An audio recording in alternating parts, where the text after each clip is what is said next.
The Dallas Cowboys get their biggest win of the season. We break it all down on this episode of Locked On Cowboys podcast. You are Locked On Cowboys, your daily Dallas Cowboys podcast. Part of the Locked On Podcast Network, your team every day. Locked On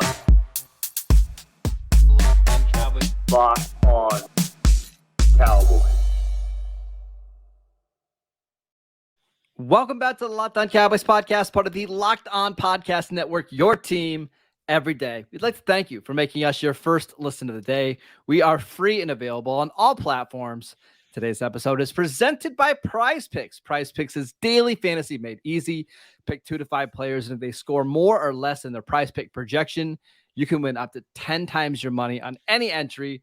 First-time users can receive a 100% instant deposit match up to $100 with promo code Locked On. That is prizepicks.com, promo code Locked On. I am Marcus Mosher. You can follow me on Twitter at Marcus_Mosher. He is Landon McCool. Check him out on Twitter at McCoolBCB. Landon, let's start with this. That was the most dominating and impressive win that I've seen from the Dallas Cowboys since maybe forever. It's been a long time. You know, you think about some of the games that the Cowboys have played. I'm thinking. I mean, you feel the New England game was a closer game, but it felt like that level of post game excitement about where this team is going, right? Like last year, but as far as like a level of dominance, like I don't know, like probably early, maybe the Washington game last year, but Let's discuss the biggest reasons why the Cowboys had this win today. And I think we have to start with Dak Prescott, right? Yeah. 22 of 25. So 3 incompletions. 1 was a perfectly thrown ball to Dalton Schultz that was dropped. 1 was a throwaway. And I believe another one was a skip pass to Michael Gallup. That's it. Landed 20 of 20 when not pressured in this game. I mean, he was unbelievable.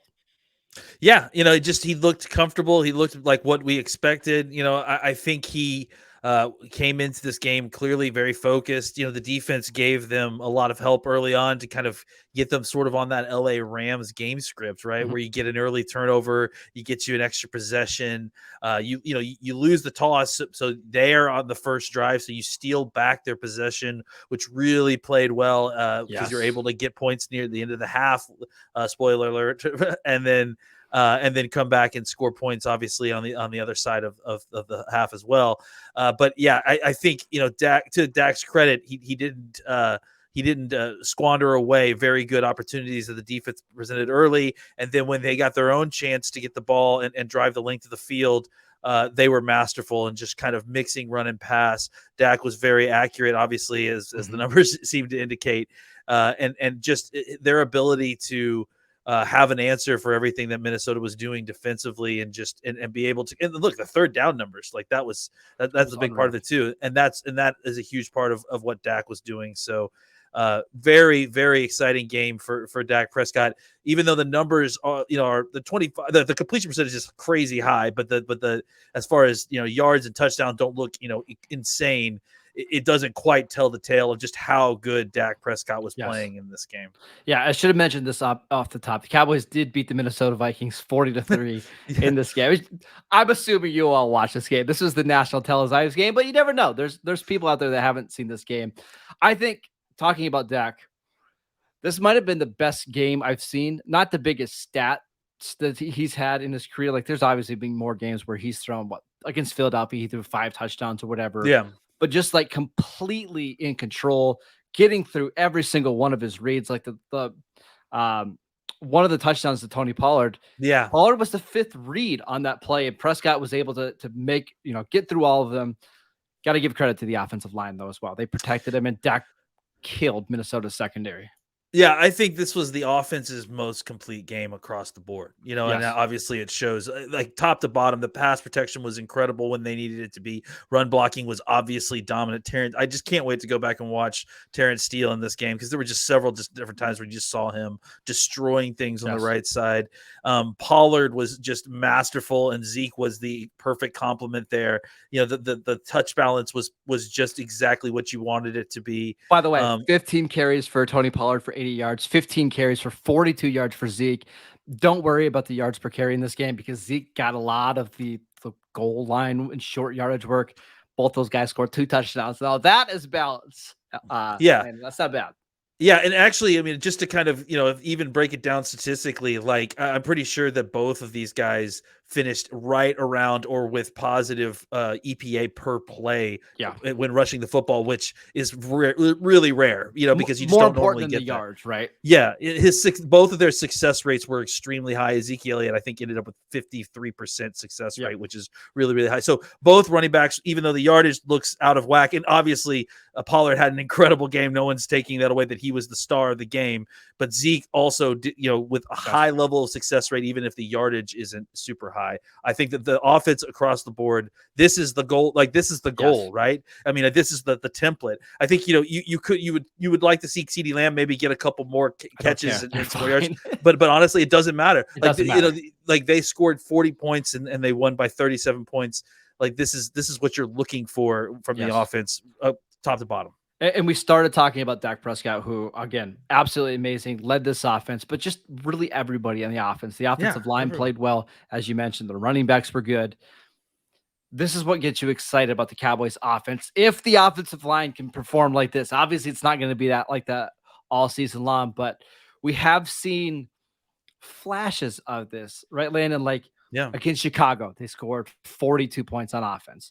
Against Green Bay, even though they lost that game, 28 points on the road. It's not a bad performance. And then to score 40 in this game, really in 3 quarters. Super impressive. Yeah, absolutely. I mean, I think the offense is really hitting on all cylinders. And I think that the thing that makes me the most excited is stuff like Jason Peters playing left tackle in the fourth quarter and Tyler Smith getting snaps in at left guard, and just knowing Tyron Smith is a couple weeks out from he's coming, and what this offensive line is going to look like with Tyron and Tyler on the left side. And then suddenly there's the potential of, you get an Odell Beckham Jr. added to this. And with the way the defense is playing right now, it's just, it's really exciting to see. The Cowboys did this on the road against a playoff team, guys. I just want to kind of point that out, that we've been talking all the time about big games and can the Cowboys win the big games? Guys, this is a playoff team. They're playing on the road and they beat them by 37 points. Both teams had to pull their starters. This is the big blinking red light we've been looking for. The Cowboys need to carry this momentum into the rest of the week, but it was fantastic to watch. We're going to talk about the impact and what this win means for the Cowboys going forward in just a little bit. We're also going to talk about the Cowboys defense and how they performed in this game. Yeah. But before we do that, we want to tell you about Total Wine and More. This holiday season, find what you love at Total Wine and More. With so many great bottles to choose from, it's easy to find a new favorite Chardonnay or Cabernet or a Moscato. Like me, I like the white wine, all with the confidence in knowing that you found something special for the absolute lowest price. Love what you find only at Total Wine and More. Curbside pickup and delivery available in most areas. Visit TotalWine.com to learn more. Drink responsibly. Be 21. We also want to tell you about Turo. Turo is the world's largest car sharing marketplace. With Turo, you can book any car that you want, wherever you want it, from a community of local hosts. Browse a huge selection of vehicles for just about any occasion or budget across the US, UK, Canada, and coming soon to Australia. Book a spacious SUV or minivan for a family road trip. Get a classic or luxury car for a special event, birthday, or holiday. Find an affordable economy car if you're on a budget and you just need to get from A to B, or if you want to test drive that new electric vehicle that you had your eye on to see how it fits in your everyday life. Many Turo hosts can even deliver the car right to you. Every trip is backed by liability insurance. Terms, conditions, and exclusions apply. Forget boring rental cars and find your drive at Turo.com. Landon, let's talk about the Cowboys defense in this game. Yeah. I mean, absolutely masterful. They allowed only 3 points in this game. Kirk Cousins, 12 of 23 for 105 yards, sacked 7 times. Just tell us, what was the biggest reasons for the Cowboys' success in this game? Well, they were able to put Minnesota into some third down and long situations early in the game, which I think, that obviously allowed the defense to do what they do well, and that's pass rush. And obviously that's what we saw throughout the game. Once Minnesota was out of their game script, once they were kind of forced to throw the football, it was basically done, especially once Christian Darrisaw left the game. Yeah. But I think the key thing to remember early, and the thing that will get lost in the kind of the memory of this 40-3 victory, is those key first and second downs where they limited, the running game to 3 to 4 yards, carry, and able to kind of get them into a situation where even 3rd and 5+ was just too daunting for the Vikings to throw the ball effectively. They weren't able to sustain drives. Obviously, the very first pass attempt, I think, if I'm not mistaken, was the sack and forced fumble by Micah Parsons. Yep. So it was struggle bus city for the Vikings from the beginning,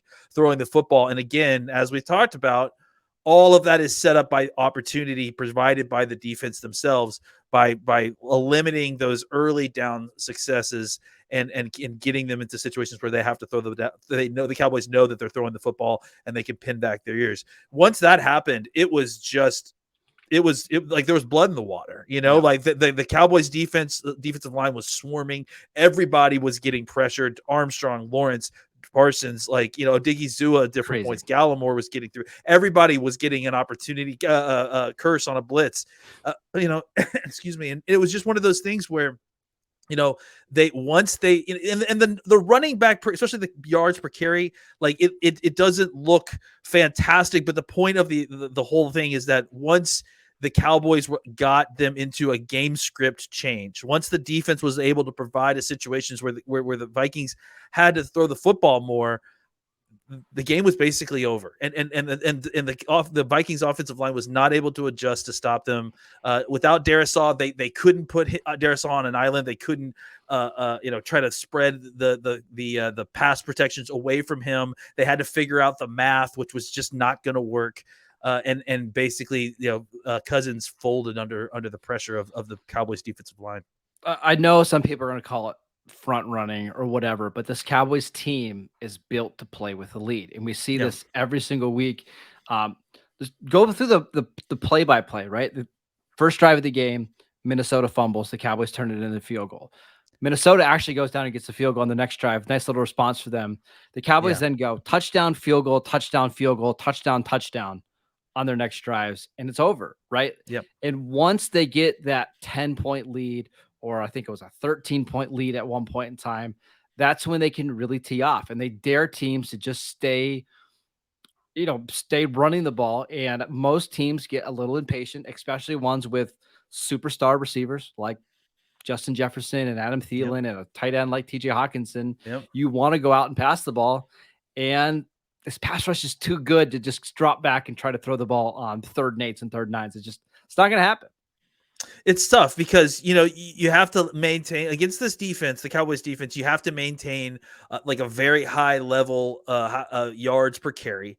And then on top of that, you're going to need a quarterback who can be extremely efficient in a small number of passes, right? They have to be. And that's hard to do. And I mean, look, that's why it was, Green Bay had specifically what was required to kind of do that, and I think that, and the fact that it wasn't just about them having it, but they were able to actually go out there and execute. So kudos to Green Bay, but that is not something that all the rest of these teams are necessarily going to be able to do at a high level week to week against the Cowboys. There's just not many quarterbacks in the league that can do that. It would be the equivalent like of a basketball player. Hey, we're going to have you stand on the 3-point line. You're not going to touch the ball for 6 straight minutes of action, but when you touch it, you have to make a 3.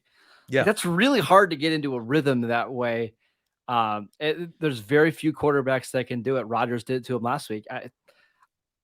I don't know if they're going to play a quarterback in the playoffs that's going to be able to do that. The only one that I can think of, maybe Jimmy Garoppolo, because he's kind of used to doing that, and already with the way that they play offense. But I don't know, Landon. Like, if the Cowboys can get ahead in these games, they're going to be really hard to beat.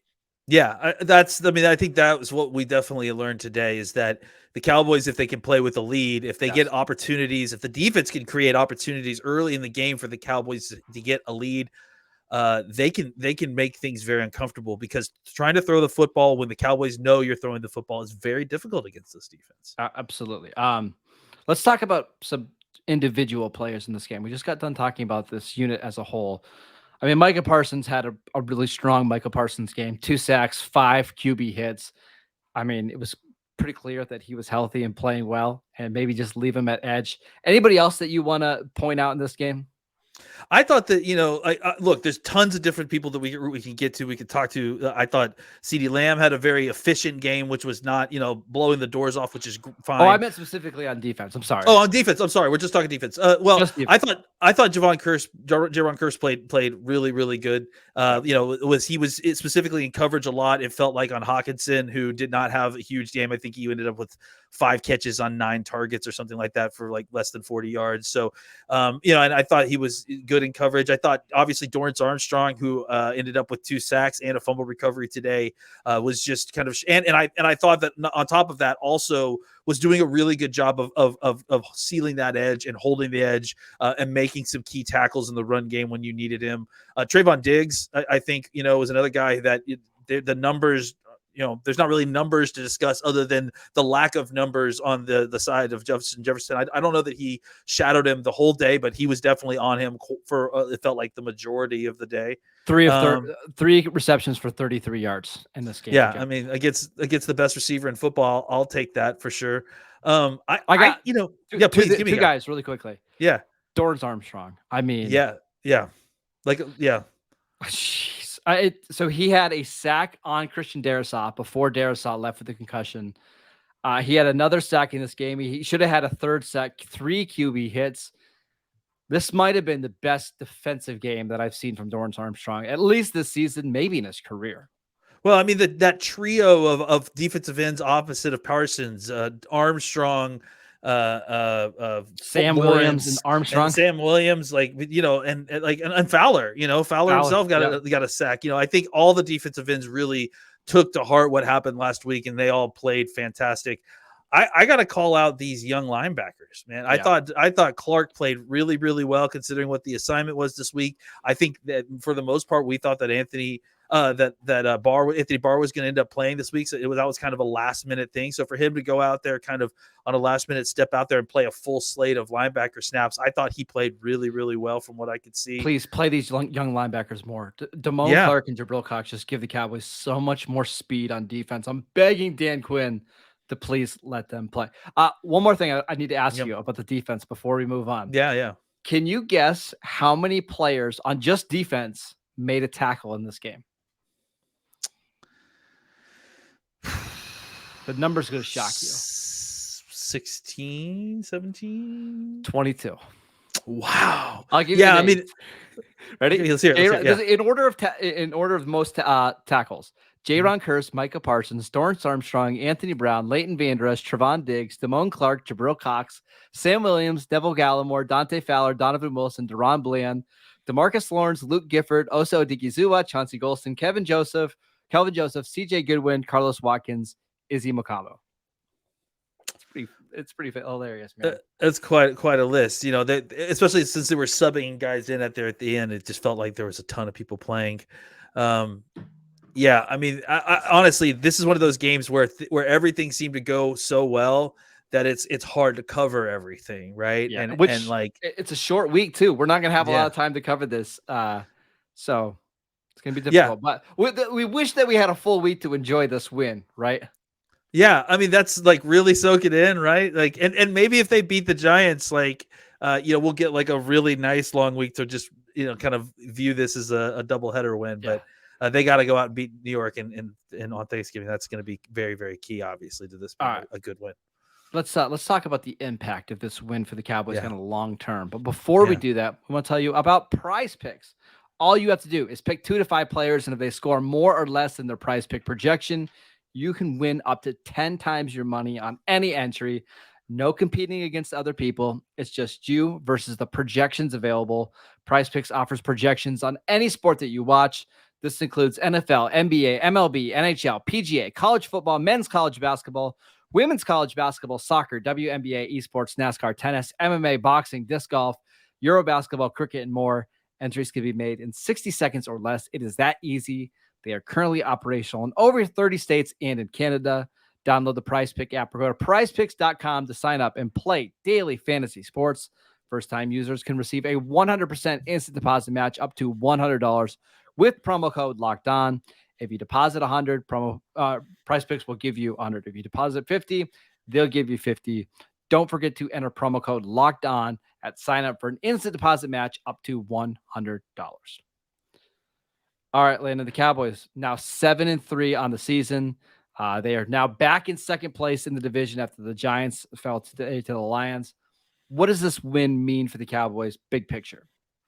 Well, I think that they needed to use that Green Bay game. Look, they weren't going to win all these games. They needed to use that Green Bay game as a catalyst, not as in a positive way, because it easily could have been a way to kind of tumble down and to not believe in yourself and not be able to kind of rebound from it. But instead, what they did is they used it as a, hey, look, we need to straighten things up. We came off of a bye week poorly.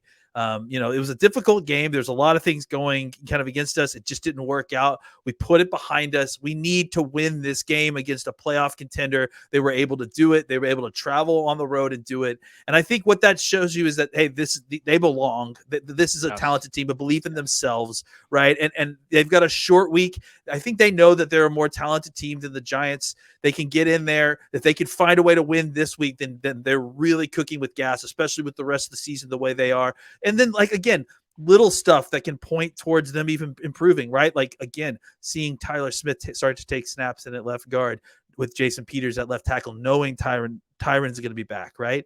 I may have said Tyron in there. I meant Tyler Smith playing left guard. The Odell Beckham Jr. sweepstakes will start heating up even a little bit more this week. We'll talk about that, I'm sure. I just think that, as we get closer and closer, you're starting to see some of these younger guys start to develop. Sam Williams is starting to really get off the ball well. Damone Clark's playing good football.